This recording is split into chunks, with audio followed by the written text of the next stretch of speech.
सपने वो नहीं है जो नींद में आते हैं, सपने तो वो हैं जो नींद आने नहीं देते हैं। इंतजार करने वालों को उतना ही मिलता है जितना कोशिश करने वाले पीछे छोड़ के चले जाते हैं। करता रहे तू इंतजार, बन जा आलसी, कुछ नहीं मिलेगा। नमस्कार, मैं Vivek Bindra, founder and CEO बड़ा बिजनेस.com। खड़ा हो गया हूं रामेश्वरम के उस मल्लाह के बेटे जिसके एक कान में गीता के श्लोक गूंजते थे और दूसरे कान में डार्विन के सिद्धांत। नाव पे तीर्थ यात्रियों को रामेश्वरम के मंदिर लेके जाया करते थे, और जब तीर्थयात्री रामेश्वरम मंदिर की परिक्रमा करते थे उतनी देर बैठ के ये फिजिक्स के सिद्धांत पढ़ा करते थे। बिखरी जुल्फों वाले सिर्फ मेरे या आपके नहीं बल्कि पूरे देश के चहेते डॉक्टर एपीजे अब्दुल कलाम की आज बात करेंगे। एपीजे, ए मतलब अबुल उनके परदादा, पी मतलब पाकिर उनके दादा, जे मतलब जैनुल अब्दीन उनके पिताजी, और अब्दुल कलाम वो उनका खुद का नाम। 11वें राष्ट्रपति, 2002 से 2007 जनवादी राष्ट्रपति, पीपल्स प्रेसिडेंट। एक बार की बात है, कॉन्फ्रेंस में एक अंग्रेज ने पूछा कि अब्दुल कलाम कौन है, एक वाक्य में बताइए। तो वहां बैठे एक बच्चे ने जवाब दिया, he is simple Indian who is inexplicable, यानी कि जिसको एक्सप्लेन ही नहीं कर सकते even with the best of the objectives. यानी कि एडजेक्टिव क्या होता है? वो जो नाउन को समझाता हो। संज्ञा की विशेषता को विशेषण बोलते हैं। दुनिया के सारे विशेषण लगा दो पर उनकी विशेषता को परिभाषित नहीं किया जा सकता। ऐसे थे अब्दुल कलाम। एक बार किसी बच्चे ने उनसे पूछा, सफल होने का क्या मंत्र है? बोले 4 चीजें करनी है, 4 बातें। समझ लो ये वीडियो गेम चेंजर है। 4 बातें। बोला सफल होने के लिए पहले बनाओ बहुत जबरदस्त एम, ग्रेट एम। दूसरा, उस एम के लिए सारी नॉलेज एक्वायर करते जाओ, उसके लिए जो चाहिए नॉलेज एक्वायर कर लो। तीसरा, फिर करो दबा के हार्ड वर्क। और चौथा, परसीवरेंस। हार नहीं माननी है भैया। क्या नहीं माननी? हार नहीं माननी। जीवन को हमेशा ऐसे जियो कि जीवन खत्म होने के बाद भी लोग जिंदगी भर आपको याद रखें, अपनी अपनी जिंदगी तक आपको याद रखें। शुरू से शुरुआत करते हैं। डॉक्टर एपीजे अब्दुल कलाम, 15 अक्टूबर 1931 को उनका जन्म रामेश्वरम के तमिलनाडु में हुआ था। कमजोर आर्थिक स्थिति के एक मुसलमान परिवार में उनका जन्म हुआ। पेशे से उनके पिता नाविक थे, और पिता क्योंकि ज्यादा पढ़े लिखे नहीं थे तो शुरू से उनको काफी तकलीफें आई। एक बार क्लास के अंदर उनका एक दोस्त हुआ करता था जो कि मुख्य पुरोहित को बेटा था, और मुख्य पुरोहित को बेटा जो रामदास शास्त्री अपने इसके साथ में पहली बेंच पे बैठे, मास्टर जी नाराज हो गए। ए मुसलमान लड़का प्रमुख शास्त्री के बेटे के साथ पहली बेंच पे कैसे बैठा? उनको लगा कि थप्पड़ पीछे बैठा दिया, भाग पीछे जाकर के बैठ। अब्दुल कलाम चुपचाप जाके पीछे बैठ गए।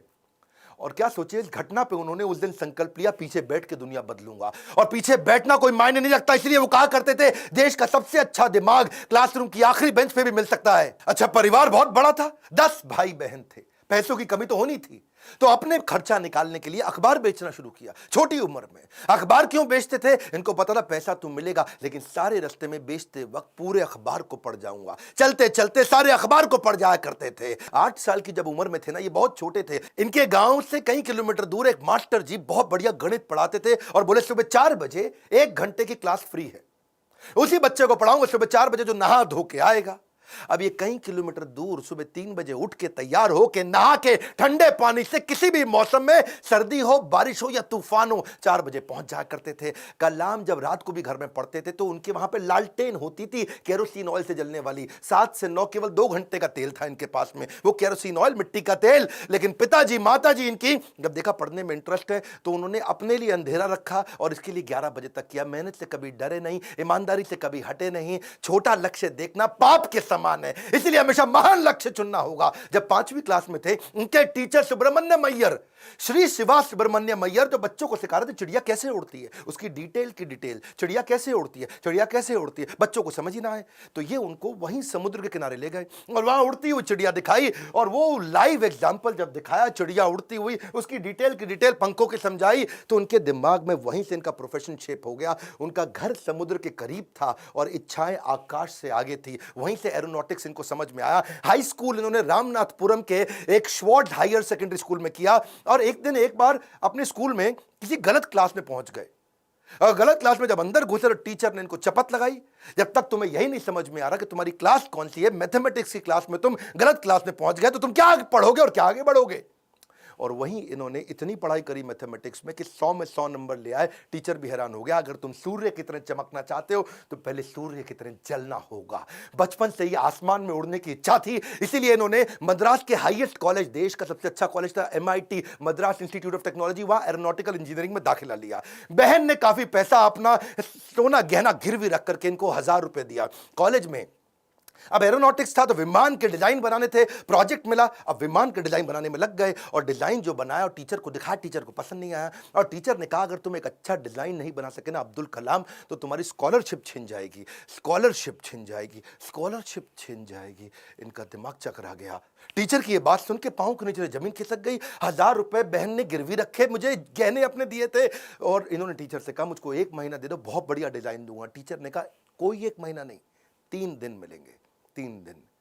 इनका दिमाग हिल गया। उस समय ये घबरा गए थे स्कॉलरशिप ना छिन जाए। उसके बाद तो उन्होंने 3 दिन ना खाया ना सोए, 3 दिन ना खाया ना सोए, 72 घंटे लगातार उस पर काम किया, जी जान लगा दिया। और जब प्रोफेसर ने देखा डिजाइन, प्रोफेसर भी हैरान हो गए, उनकी आंख में आंसू आ गए। बोला बहुत बढ़िया डिजाइन बनाया। नींद और निंदा पर जो विजय पा लेते हैं उनको आगे बढ़ने से कोई नहीं रोक सकता। जो नींद और निंदा पे विजय पा लेता है उनको आगे बढ़ने से कोई नहीं रोक सकता है। इसके बाद MIT की परीक्षा अच्छे नंबर से उन्होंने पास करी। अब पढ़ाई तो उनकी हो चुकी थी। अगली लर्निंग इनके जीवन से क्या है? फेलियर को हार्ट में और सक्सेस को हेड में घुसने नहीं देना चाहिए। दिल और दिमाग को कंट्रोल में रखो। अब इनके पास 2 इंटरव्यू की ऑप्शंस आई, एक मिनिस्ट्री ऑफ डिफेंस से और दूसरी एयरफोर्स से। इनको कहां जाना था आपको मालूम है? एयरफोर्स में। और जो डिफेंस का था वो दिल्ली में था और एयरफोर्स था देहरादून में। तो दिल्ली होते हुए देहरादून जा रहे थे और वापसी पे इनको दिल्ली आना था। अब जब ये देहरादून गए वहां पे 25 लोग एग्जाम देने आए वहां इंटरव्यू के लिए, जिनको वहां पे एयरफोर्स में सिलेक्ट होना था। अब 25 में से सीटें थी खाली 8 और इनकी रैंक क्या आई? 9वीं। फेल हो गए, वहां पे 1 नंबर से पीछे रह गए। 8 लोग सिलेक्ट हो गए, ये वहां रह गए। देहरादून से जब उतरते हैं सबसे पहले आता है ऋषिकेश। ये ऋषिकेश गए, वहां इनको मिले स्वामी शिवानंद। स्वामी शिवानंद तो बहुत पॉपुलर है, आज भी ऋषिकेश में उनके कई मठ हैं। तो इन्होंने शिवानंद के जाकर के अपनी तकलीफ बताई। उन्होंने इनको गीता पढ़ने के लिए जब बताया और इनसे कहा कि अगर ख्वाहिश आपके दिलो जान से निकले, पवित्र हो और उसमें शिद्दत हो तो कमाल की एक अजीब सी ताकत होती है उसके अंदर। इसीलिए जो तुमने सोचा है वो होगा, तुम विश्वास से रखो। ये गीता का लर्निंग था। यम यम तम तम, जैसा जैसा वैसा वैसा। यम यम वापी स्मरण भावम, जहां तुम्हारा स्मरण और भाव होगा तुम वैसे पक्का बन जाओगे। कलाम उसके बाद जब दिल्ली लौट के आए अपने गुरु से मिलने के बाद, तो वो मिनिस्ट्री ऑफ डिफेंस की नौकरी बची थी DRDO की। किसको पता था वही DRDO इनके देश को आगे बढ़ाने में सबसे कारगर होगा। ये वहां प्रमोट हुए और किनके साथ? डॉक्टर विक्रम साराभाई की टीम में आ गए। आप चाहते हैं डॉक्टर विक्रम साराभाई पे भी हम वीडियो बनाएं? ये पेट्रियोटिक थे, ऑपर्चुनिस्टिक नहीं थे। अब्दुल कलाम विशेष व्यक्ति थे। 1963 में विक्रम साराभाई की टीम से इनको सिलेक्ट किया गया कि इनको नासा भेजो भैया ट्रेनिंग के लिए। ये 6 महीने की ट्रेनिंग के लिए नासा गए। नासा समझो भैया, नासा, नासा अमेरिका सबसे बड़ी संस्था जिसमें आगे बढ़ना चाहते थे। नासा इनको देख के चौंक गया, बोला यार लड़का बहुत जबरदस्त है। और इनको क्या बोला? भाई तू बहुत चैंपियन है, मेरी बात सुन, तुझको दे रहे अमेरिकन सिटीजनशिप, यहीं रह जा, तनख्वाह देंगे इंडिया के 5 गुना ज्यादा, अमेरिकन सिटीजनशिप, यहीं किसी गोरी से शादी कर, ओए होए जिंदगी में आराम ही आराम। अपनी ऑटोबायोग्राफी, आत्मकथा में इन्होंने बताया कि एक बार के लिए इनके मन में भी विचार आया कि क्या मैं यहां रुकूं या नहीं रुकूं। वो बहुत चुनाव करना कठिन था कि आदर्शों की ओर चला जाए या माला माल होने के अवसर को गले लगाया जाए या पैसों और करियर के लिए इन्होंने सोचा विदेश नहीं जाएंगे, देश सेवा के इस अवसर को नहीं गंवाएंगे। लौट के देश आ गए। डिफिकल्टीज हमेशा आपकी सफलता के रास्ते में आएंगी। अगली कहानी काफी डिफिकल्टीज आई जब इन्होंने शुरुआती टीम साइंटिस्ट की इसरो में ज्वाइन करी। वो क्या कहते हैं, देखो लर्निंग समझना, इन्होंने हमेशा डिफरेंशिएट किया। रियल प्रॉब्लम अलग है, इनकन्वीनियंस अलग है। प्रॉब्लम और इनकन्वीनियंस अलग अलग चीजें होती हैं। अगर आपके घर में भैया आग लग जाए, घर में आग लग गई, धू धू के घर जल रहा है और उसी वक्त आपकी गर्दन भी टूट जाए, हाथ भी टूट जाए, पांव भी टूट जाए, उसको बोलते हैं आप मुसीबत में हैं। बाकी सब कुछ केवल सामान्य असुविधाएं होती हैं। इनके जीवन में इन्होंने असुविधा पे ध्यान नहीं दिया, रियल प्रॉब्लम्स पे ध्यान दिया। असुविधा बहुत आई क्योंकि ये शुरुआती टीम में इसरो की ज्वाइन किए थे। जिंदगी में जितनी बड़ी मुश्किलें होंगी और उन पर अगर आपने काबू पा लिया तो उतना ही बड़ा आपका नाम भी होगा। जब इन्होंने ज्वाइन किया वहां शुरुआती दिनों में तो सेंट मैरीज चर्च था, कुछ नहीं दिया गया, कोई इन्वेस्टमेंट नहीं थी वहां पे। सेंट मैरीज चर्च को इन्होंने अपना ऑफिस बनाना पड़ा इनको। वहां सारे साइंटिस्ट इंजीनियर जो नासा से ट्रेन होकर आए थे वो चर्च में बैठ के ऑफिस में बैठे और बीच पे उन्होंने समुद्र के किनारे अपना रॉकेट का लॉन्च पैड बनाया और जो अस्तबल होता है या बल्कि कैटल शेड जो गौशाला होती है वहां की लेबोरेटरी बन गई। बिशप जो चर्च के फादर थे उनके घर को इन्होंने अपना वर्कशॉप बनाया। साइकिल पे और बुल्लक कार्ट समझते हैं, बैलगाड़ी है जी, धीरे धीरे चक्का चलता या खुद ही साइकिल पे रॉकेट रख रख के ले जा रहे थे। रॉकेट के छोटे छोटे पार्ट वाटर सैटेलाइट, आज भी फोटोग्राफ्स हैं। सारी डिफिकल्टीज के बीच में इन्होंने पहला साउंडिंग रॉकेट 1963 में लॉन्च किया था। ये इतना मशगूल हो गए भैया काम में, इतना मशगूल हो गए, इनकी सगाई फिक्स हो गई थी। उस समय ये 32 साल की उम्र थी, इनकी सगाई फिक्स हो गई, ये काम में लगे रहे, भैया रॉकेट जाएगा, रॉकेट जाएगा, देश का पहला रॉकेट जाएगा। ये सगाई पे जाना भूल गए लोग बेचारे, वहां मंडप पे इंतजार करते रहे। मंडप तो नहीं, रिंग सेरेमनी थी, वहां इंतजार ही करते रह गए। अरे अब्दुल कलाम आएगा। अब्दुल कलाम रॉकेट बनाने में लगे थे देश के लिए। जीवन में कठिन दौर से गुजरते वक्त ये मत सोचिए कि ये जिंदगी में कठिनाइयां हमेशा रहेंगी। ये कठिनाइयां आई हैं और चली जाई हैं, चली जाएंगी। इन्होंने गीता हाथ में पकड़ ली थी, इनको इनके गुरु ने दिया था, और गीता में क्या बताया, आगाम पाइनो, कठिनाइयां आएंगी और चली जाएंगी। 1969 में इसरो के डायरेक्टर की जब इनको कमान दी गई तो उन्होंने सोचा कि क्यों नहीं SLV-3। SLV-3 क्या होता है? ये एक होता है सैटेलाइट लॉन्च व्हीकल, यानी कि कभी सैटेलाइट को भेजते हैं तो उसका एक लॉन्च व्हीकल चाहिए होता है। एक होती है गोली ठा और एक होती है गोली के लिए बंदूक जिससे गोली निकलती है, तो एक लॉन्च व्हीकल होता है जिससे सैटेलाइट को भेजते हैं और जो अपने ऑर्बिट में जाके सेट होता है। तो जब इनके पास पैसा नहीं था वहां पे, इन्होंने क्या कहा कि भैया SLV-3 के लिए काम करूंगा और PSLV के लिए काम करूंगा। SLV-3 में 1 रुपया लगेगा, PSLV में 1 रुपया लगेगा, तो दोनों मिला के 2 रुपया लग जाएगा। तो ऐसा करते दोनों को एक साथ करने का जुगाड़ करता हूं, 1 रुपये 20 पैसे में कर दूंगा, 80 पैसा बच जाएगा। तक थोड़े कम खर्चे के अंदर दोनों प्रोजेक्ट पूरे कर दिए। इसके लिए उन्होंने सरकार से फंड मांगा। इंदिरा गांधी ने बोला फंड नहीं है, पब्लिकली मना कर दिया, प्राइवेटली थोड़ा सा फंड इनको दिया, और थोड़ा सा फंड मिलने के बाद ये जी जान से अपने प्रोजेक्ट पर लग गए। अब अब्दुल कलाम है भैया, 18 घंटे रोज काम करते थे, साल के 365 दिन, लीप ईयर में 366 दिन भी काम करते थे। 1969 से 1989 तक 10 साल इन्होंने अपना जी जान से मेहनत किया। केवल 2 बार छुट्टी ली, एक बार पिता के देहांत पे, एक बार माता के देहांत पे। बाकी दिन कोई सैटरडे संडे नहीं, 15 अगस्त 26 जनवरी नहीं। 10 साल के कठिन परिश्रम के बावजूद 1979 में इनका SLV-3 satellite launch vehicle fail हो गया। और जब फेल हुआ तो ये बहुत घबरा गए, क्योंकि उस समय ये इसके ऊपर पूरा देश देख रहा था इनको, पूरी दुनिया की मीडिया देख रही थी इनको, हताश हो चुके थे। और उस परिस्थिति में इनके जो प्रोफेसर सतीश धवन जो चेयरमैन थे उस समय, उन्होंने इनको बुलाया कि आओ अब्दुल कलाम, चलो मीडिया इंतजार कर रही है, वहां जाके बात करना होगा। कलाम घबराए हुए थे, अब सब कुछ मेरे ऊपर आ जाएगा, क्योंकि ये मिशन डायरेक्टर, प्रोजेक्ट डायरेक्टर थे। As a mission director, project director, इनके फेलियर पे पूरी दुनिया देख रही थी। और जब सतीश धवन ने इनको बुलाया तो ये और घबरा गए। अब मीडिया को क्या जवाब दूंगा? मीडिया ने कहा करोड़ों रुपया तुमने देश का लगा के बर्बाद कर दिया, तुम्हारे को क्या अधिकार था? और वहीं प्रोफेसर सतीश धवन ने माइक ले लिया और माइक लेकर के क्या बोला, ये टीम बहुत जबरदस्त है, पहली बार किया है, फेल हुए हैं, 1 साल के अंदर यही टीम दोबारा इसी SLV-3 को लॉन्च करेगी। और दुगनी ऊर्जा भर दी टीम के अंदर। सारे फेलियर को, अब्दुल कलाम के फेलियर को उन्होंने अपने ऊपर ले लिया। ये देख करके अब्दुल कलाम हैरान हो गए। 1 साल दोबारा जी जान से मेहनत करी, इंटेलिजेंस आ चुकी थी, और इस बार SLV-3 जब सफल हो गया तो उसके बाद फिर अब दोबारा प्रोफेसर धवन ने माइक इस दफा कलाम जी के हाथ में दे दिया। बोला अब तुम सफल हो गए हो, अब जवाब तुम दोगे। अब्दुल कलाम हैरान हो गए, बोले this is called leadership. How to handle success ये सबको आता है, हाउ टू हैंडल फेलियर ये प्रोफेसर धवन ने सिखाया कि जब मैं सफल होऊंगा तो टीम को क्रेडिट दे दूंगा, और जब विफल होऊंगा तो सारा का सारा फेलियर अपने ऊपर ले लूंगा। इस बात से प्रभावित आगे चल के इंदिरा गांधी भी हो गई, और देखा क्या उन्होंने कि ये दोनों ने बहुत जबरदस्त काम किया। उन्होंने प्रोफेसर धवन को बोला मैं अब्दुल कलाम से मिलना चाहती हूं, इन्होंने अब्दुल कलाम को बोला आ जाओ भैया, इंदिरा गांधी मिलना चाहती हैं। वो बोले भाई मेरे पास तो कपड़े नहीं, मैं चप्पल में फटी हुई घूम रहा हूं, मैं कैसे अब उनके आकर के मिलूंगा? तो उन्होंने कहा कि भाई कलाम तुम पहले से ही सफलता का सूट पहने हुए हो, कलाम तुमने पहले से ही सफलता का सूट पहना है, कपड़ों का सूट नहीं चाहिए। और उन्होंने जाकर के वहां जब इंदिरा गांधी से मिले, बड़ी प्रभावित थी। उन्होंने कहा कि अब तुम्हारे को डिफेंस में और काम करना पड़ेगा। इस समय चाइना भी, पाकिस्तानी भी, आजू बाजू सब लोग मिसाइल की तैयारियां कर रहे हैं, तुम मिसाइल बनाओ हमारे देश के लिए। और उसी समय अटल बिहारी वाजपेयी से भी उनकी पहली मुलाकात हुई। अटल से जब उन्होंने हाथ मिलाने के लिए आगे बढ़ा तो अटल इनसे हाथ नहीं मिलाए, अटल बिहारी जी इनको गले लगा लिए। इंदिरा गांधी मुस्कुराई, बोलिए ध्यान रखना अटल बिहारी जी ये मुसलमान है। अटल बिहारी बोले ये मुसलमान बाद में हैं, पहले हमारे देश के नागरिक हैं और हमारे देश के महान साइंटिस्ट हैं। अब्दुल कलाम उनको देख के बहुत मुस्कुराए। सफलता पे सफलता मिल रही थी, उसका उन्हें इनाम भी मिल रहा था। 1981 में पद्म भूषण अवार्ड दिया, 82 में DRDO का डायरेक्टर बना दिया। डिफेंस की ऑर्गेनाइजेशन DRDO उसके मुख्य पद पे आ चुके थे, पर मन से वो खुश नहीं थे, मन से खुश नहीं थे, क्योंकि जानते थे कि चाइना और पाकिस्तान मिसाइल पे मिसाइल बना रहा है और उन्हें देश की सुरक्षा खतरे में नजर आ रही थी। उस दौरान कमाल की बात देखो, अजीबो गरीब इमेजिनेटिव व्यक्ति थे अब्दुल कलाम जी।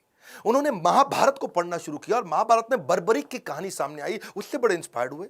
बर्बरीक की कहानी अलग सी ही थी। बर्बरीक कहते हैं कि उनके पास 3 तीर है और 3 तीर से वो क्या करेंगे, पहले तीर में सबको प्रोटेक्ट कर लेंगे, भाई किस किस को प्रोटेक्ट करना है, दूसरे में किस किस को अटैक करना है। मेरी बात समझना, पहले 2 तीर में क्या करेंगे, किसको अटैक करना है उन सबको डिसाइड कर लेंगे, उसके बाजू में किस किस को, सबको थोड़ी पूरा का पूरा शहर उड़ा दें। भाई जिसको प्रोटेक्ट करना है उसको सिलेक्ट कर लिया, जिसको अटैक करना है उसको सिलेक्ट कर दिया, तीसरे तीर में गेम ओवर, खत्म कर दिया। तो उनके पास 3 तीर थे। वहां सोचे यार ये तीर किसको प्रोटेक्ट, किसको अटैक, कैसे जाना है, किधर किधर जाना है, बड़ा गाइडेड तीर है। वहां से उन्होंने इंटीग्रेटेड गाइडेड मिसाइल प्रोग्राम तैयार किया कि क्यों नहीं कोई ऐसी मिसाइल बना दे कि आदमी लेफ्ट भागे तो मिसाइल लेफ्ट चली जाए, आदमी राइट भागे तो मिसाइल राइट चली जाए, और जिस टैंक को उड़ाना है वो टैंक आगे निकल गया तो मिसाइल आगे चली जाए। गाइडेड मिसाइल कैसे बनाए, बर्बरीक के उनको इस प्रसंग से इमेजिनेटिव थे। एक इंटरव्यू में बोले कि भगवान कृष्ण के सुदर्शन चक्र से सीखने को मिला। भाई भगवान कृष्ण का सुदर्शन चक्र बड़ा रिमोट कंट्रोल्ड होता है। भाई कृष्ण ने चक्कर छोड़ा और सामने वाले के पास जाके पहले चक्कर रोक दिया, जितनी देर पहले बातचीत करनी है बातचीत कर लिया, चक्कर घूमे जा रहा है, और जब बोलते खत्म करो अटैक करो तो चक्कर मारा उसको और वापस आ गया। तो बोले यार ये बड़ा सिस्टम है, बड़ी एडवांस टेक्नोलॉजी थी।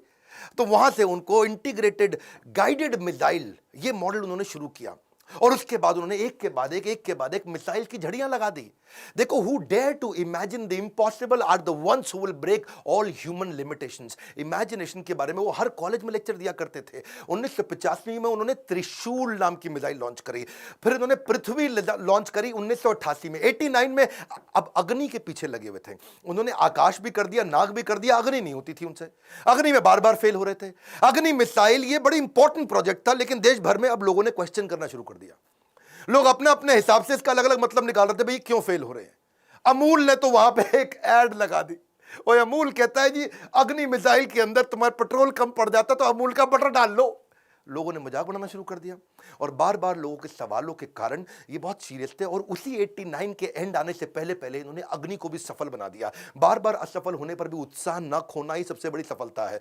बाकी सारे शक्तिशाली देशों को वो देख रहे थे, वो मिसाइल लॉन्च कर रहे थे, दूसरे महाद्वीप पे कैसे अटैक कर सके, इंडिया से मिसाइल छोड़े यूरोप तक पहुंच सके, अमेरिका तक पहुंच सके, दूसरे महाद्वीप तक पहुंच सके। सब लोगों ने बड़ी तैयारी करी। इन्होंने 89 में अग्नि को जब लॉन्च किया तो रशिया, यूएस, चाइना, फ्रांस और यूके के बाद भारत छठा देश था जिसने इतने पावरफुल मिसाइल्स बनाए। मेरी बात समझिए, दुनिया भर के 250 देशों को पीछे करके अब्दुल कलाम थे जिन्होंने भारत को छठे रैंक पर लाके खड़ा किया। हाँ, ये कहते थे मिसाइल यूज नहीं करना है, लेकिन विराट रूप तो दिखाना है ना अपना।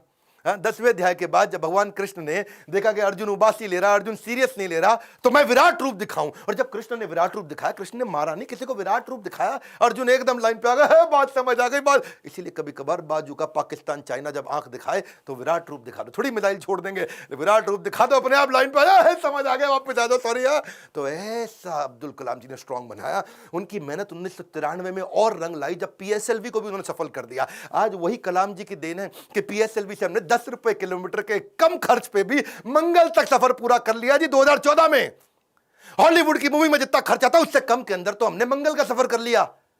2017 में ये अब्दुल कलाम जी थे जिनके चलते 104 सैटेलाइट एक रॉकेट से लॉन्च किए। दुनिया में सबसे सस्ता अफोर्डेबल प्रोग्राम ये अब्दुल कलाम जी की देन थी। 1979 में वही कलाम थे, वही भारत था, कोई देश मदद नहीं कर रहा था। ये 1979 था और आज 2017 में ये कलाम जी की देन है जब दुनिया भर के देश इंडिया के पास आए, भाई हमारा भेज दो यार, अपने रॉकेट में हमारा भी भेज दो। हमने यूएस की मदद करी, नीदरलैंड की करी, स्विट्जरलैंड की करी, इजराइल की करी, कजाकिस्तान की करी, यूएई की करी, और हमारे 100 मिलाकर के 104 सैटेलाइट एक साथ भेजे थे। ये अब्दुल कलाम जी की देन है। अच्छा वापस चलते हैं 93 के पीएसएलवी जब उन्होंने इसको सफल बनाया, उसी समय न्यूक्लियर पावर की बातचीत दुनिया भर में बहुत हो रही थी। इन्होंने देखा कि भाई अमेरिका धमकियां भी बहुत दे रहा था। अब बात यह है कि धमकियों से डरना पुरुषार्थ से बेईमानी है, और जो देश के लिए कुछ भी कर गुजरे वही सच्चा हिंदुस्तानी है। कलाम जी सच्चे हिंदुस्तानी थे। उन्होंने 3 तरकीबें अपनाई। पहली, जितने भी अपने साइंटिस्ट हैं उनको आर्मी की वर्दी में डाल दो, सैटेलाइट को समझ ही ना है कि भाई ये तो नॉर्मल आर्मी घूम रही है, ये कोई साइंटिस्ट थोड़ी है, ये तो नॉर्मल आर्मी है, पहला। दूसरा, जब भी ये कोई काम करेंगे उसी समय के बीच में करेंगे जब एक सैटेलाइट जाएगा और दूसरा आने वाला, उसके बीच में कर लेंगे। एक आएगा एक जाएगा, उसके बीच में कर लेंगे। एक आएगा एक जाएगा, उसके बीच में कर लेंगे। तो ये उतने ही टाइम में तैयारी करते थे। और तीसरा, काम खत्म होने के बाद जमीन को एकदम साफ सुथरा ऐसे सेट करते थे, जब सैटेलाइट आएगा पता ही नहीं चलता कुछ हुआ यहाँ पे, ओए आर्मी वाले आराम से घूम रहे हैं। अमेरिका को पता नहीं लगने दिया। 1992 से 97 लगातार उन्होंने काफी काम किए। आसपास के गांव और अन्य लोगों को कभी नहीं पता चला कि यहां हुआ क्या है, और यही मेहनत उनकी रंग लाई।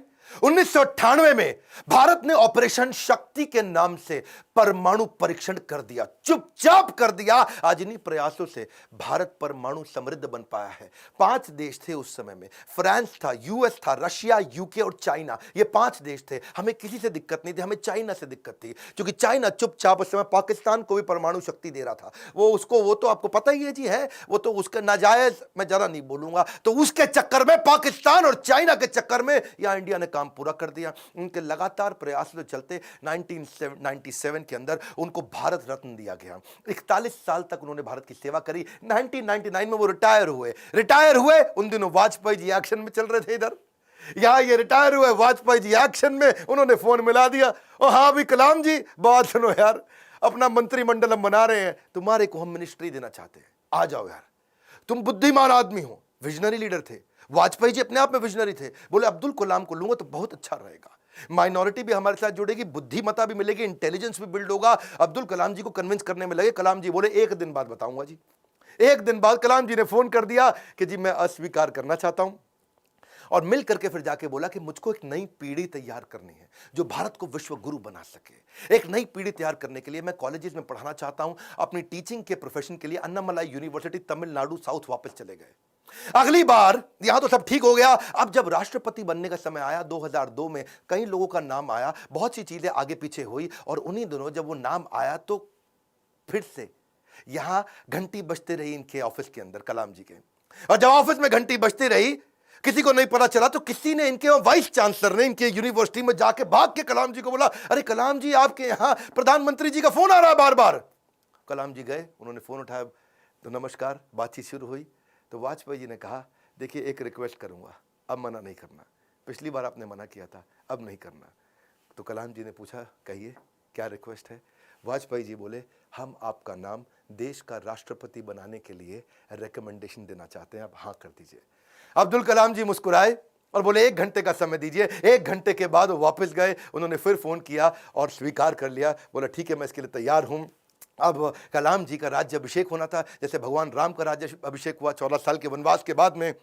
और भगवान राम जब वापस आए और उनका अभिषेक, तो अभिषेक के समय पर उनके भाई ने उनसे पूछा कि आप किस किस को राज्य अभिषेक में बुलाना चाहते हैं। तो भगवान ने बोला 14 साल में था नहीं, मेरे यहाँ कोई दोस्त है नहीं, और जो हमारे दोस्त थे उन सबको आप जानते ही हैं, आपने सबको इन्वाइट कर ही लिया होगा। और इतने में भगवान राम ने कहा, हाँ, पर इस वनवास के दौरान मेरा एक दोस्त बना था। वही शुरुआत के जो साल थे, उन दिनों एक नाविक हमें नदी पार कराया करता था, केवट। वो केवट ने हमारी बहुत मदद करी है, वो हमारा मित्र है। उस केवट को बुला के लाओ राज्याभिषेक में। और केवट को लाके सबसे आगे भगवान राम के उस राज्याभिषेक में बुलाया गया था। ठीक उसी प्रकार जब अब्दुल कलाम जी से पूछा गया कि अब आपका भी राज्याभिषेक हो रहा है, you are going to become president of India, और कलाम जी ने कहा, आपने जिस जिसको बुलाना था सबको बुला लिया है, मेरे 2 ही मित्र हैं। जब मैं साउथ में रहा करता था तो उस समय एक मोची, जो मेरे जूते बांधने में फटे जूते होते थे, उसने मेरी बहुत मदद करी, वो मेरा मित्र है, उसको बुला लीजिए। और एक ढाबे वाला जिसने उनको खाना खिलाया और कभी कभी 2 रोटी एक्स्ट्रा भी खिलाई, बोला उनको दोनों को जरूर बुला लीजिए। विनम्रता के उदाहरण खत्म थोड़ी होंगे।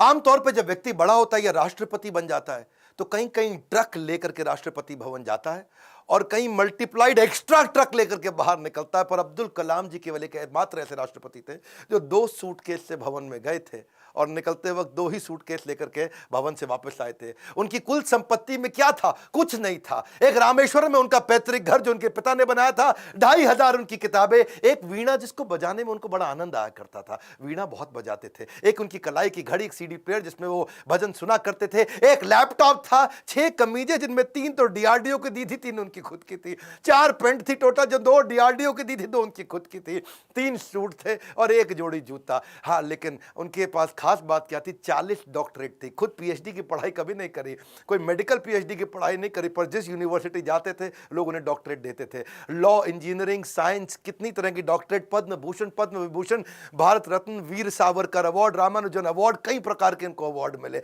उनकी एक खास बात मैं जरूर बताना चाहूंगा, हालांकि वो मुसलमान थे लेकिन वेजिटेरियन थे। उनका बड़ा प्रेम था, एनिमल्स आर एंजल्स विद फर। पक्षी जगत पर्यावरण का सूचक होता है। कलाम जी क्या कहते थे? वो पर्यावरण का सूचक है, और अगर वो मुसीबत में है तो समझ लेना कि अब हमारे भी बुरे दिन दूर नहीं है। एक बार उनको जो डीआरडीओ की उनकी दीवार हुआ करती थी ना बाउंड्री की, तो उनको बोला गया सिक्योरिटी के लिए कांच वांच लगा दो। बोला बिल्कुल नहीं, ये बर्ड्स के लिए बड़ा हार्मफुल हो सकता है। उन्होंने मना कर दिया। और जिस समय वो प्रेसिडेंट बने थे, बाद में जब वो राष्ट्रपति भवन के अंदर मुगल गार्डन में जब वॉक किया करते थे ना, तो वो एक मोर को देखा जो ना मुंह खोल पा रहा ना बंद कर पा रहा है। स्पेशली उन्होंने वेटनरी डॉक्टर को बुला के देखा, तो देखा मोर के गले में ट्यूमर है, ना मुंह खोल पा रहा है ना मोर मुंह बंद कर पा रहा है। उन्होंने इसका इलाज कराया। एक लीडर की महानता का इसी बात से पता चलता है कि वो किन लोगों की मदद कर रहा है जो बदले में उन्हें कुछ नहीं दे सकते। जब कोई लीडर ऐसे लोगों की मदद करता है जो बदले में कुछ नहीं दे सकता, वही एक महान लीडर की निशानी है। अच्छा, अब्दुल कलाम जी की एक बात मेरे दिल को छू गई। वो परिवारवाद नहीं, राष्ट्रवाद में बिलीव किया करते थे। जब वो राष्ट्रपति भवन में थे, See, he's a man of principle and therefore is always respected everywhere. उनके क्योंकि जो भाई थे ना, उनको बहुत प्रेम करते थे, बहुत प्रेम करते थे अपने भाई से, बचपन से ही प्रेम था। और उनके अपने सगे भाई का पोता दिल्ली के अंदर मुनीरका में किराए के कमरे पर रहा करता था। 2006 में जब कलाम ने एक दफा सारे परिवार को इनवाइट किया, क्योंकि उनका कोई परिवार वहां रहता नहीं था, वो राष्ट्रपति भवन में अकेले रहते थे। और जब एक बार उन्होंने सारे परिवार को बुलाया राष्ट्रपति भवन में, तो वो लोग 8 दिन तक रहे। और सारे परिवार, क्योंकि 10 भाई बहन थे ना, तो 52 लोग आए। और कलाम जी ने देखा बहुत खर्चा हो रहा है, तो उन्होंने चाय की प्याली तक का हिसाब रखना शुरू किया। सब लोगों को उन्होंने अजमेर शरीफ प्राइवेट बस करके भेजा, उसका भी हिसाब रखना शुरू किया। उन्होंने अपने अकाउंटेंट से सारा हिसाब बनवाया और बोला कि ये कितना बना, तो देखा 3,52,000 रुपए का चेक उन्होंने अपनी तनख्वाह से काट के दिया। और क्या कहा कि राष्ट्रपति भवन की जिम्मेदारी केवल राष्ट्रपति की होती है, पूरे परिवार की नहीं होती है। अब्दुल कलाम जी इतने विनम्र व्यक्ति थे, विनम्रता ताज के बिना राजसी गौरव है। वो ऐसी चीज है, महान व्यक्ति की महानता ही उसकी नम्रता है। डॉक्टर कलाम को एक बार आईआईटी बीएचयू के अंदर चीफ गेस्ट के रूप में इनवाइट किया गया, और जब वहां पे आए तो वहां पे 7 कुर्सियां थी। बीच वाली कुर्सी थोड़ी ऊंची थी, और जब बीच वाली कुर्सी ऊंची, क्योंकि वो राष्ट्रपति थे, उनको बैठना था। उन्होंने बोला ना ना ना, कुर्सी हटाओ, बराबर की कुर्सी लगाओ।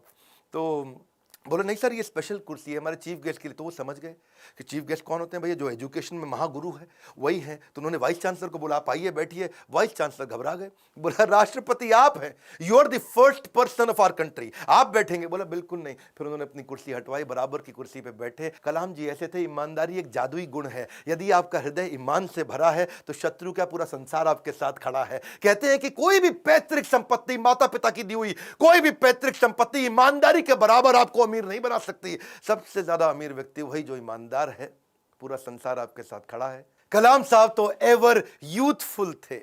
70 साल की उम्र में youth icon of the year का अवार्ड उनको मिला।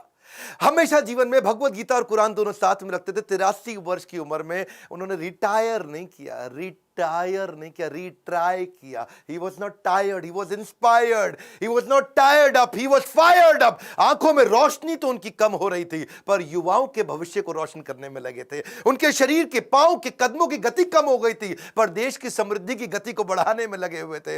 एक असाधारण, एक अनोखा, अस्वाभाविक, अलौकिक व्यक्तित्व के 2015 में हमेशा के लिए हमको अलविदा करके चले गए। और कहां गए? उसी IIM शिलोंग के अंदर आखिरी लेक्चर देते वक्त जैसे क्षत्रिय अपने युद्ध के मैदान में लड़ाई करते हुए वीर गति को प्राप्त करता है, ऐसे ही IIM शिलोंग के अंदर लेक्चर देने के बाद तुरंत वहीं लेक्चर देते वक्त जो कल था वो आज नहीं है, जो आज है वो कल नहीं होगा, वैसे ही इस ब्रह्मांड में दूसरा कोई कलाम नहीं होगा। स्विट्जरलैंड जैसा देश जो साइंटिफिक रिसर्च के मामले में 8वें पायदान पे आता दुनिया में, और जब वो 26 मई कलाम स्वयं जब उनके देश गए थे, तो वही स्विट्जरलैंड उसको साइंस डे के रूप में मनाता है।